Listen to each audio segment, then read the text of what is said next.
So I entered 5 liquidity pools on Thursday with about $51,000 or so, and I just want to show you guys the performance so far and talk about findings.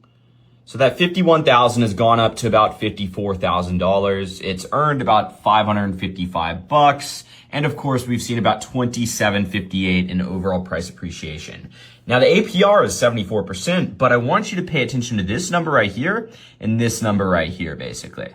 Negative $223 in versus HODL is what we call it. Basically says if I stuck my $51,000 into the assets that I'm in liquidity pools, but I just held them instead, I would have $223 more. And versus HODL is after we add the earnings to it, basically. So even after my 555 bucks in earnings, I would still have $223 more. My retention, negative 40%, is basically saying that I'm retaining less than 0% of my earnings. I'm going into the red to be in these positions, basically.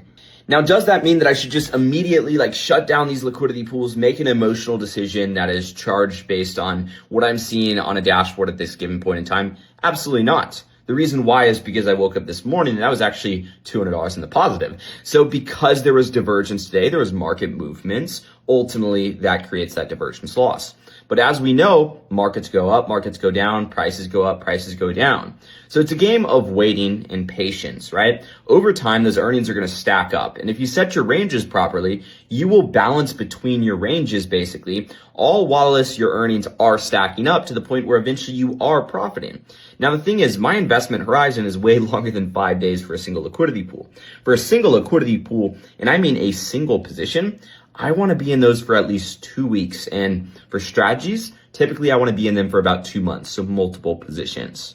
And the other thing is the 74% APR, that's $3,400 per month. So again, letting those earnings stack up is going to help outweigh that loss versus HODL. And then just last thing I want to leave you with is you got to look at the individual positions. Here's Solrinder over here with 147 bucks in earnings, 125 profit versus HODL. Here's ETH Tau with 86 in earnings. This one not so bad, but 40 bucks profit versus HODL. So it's one single position, which is the ETH to hype position that ultimately has the loss versus HODL basically.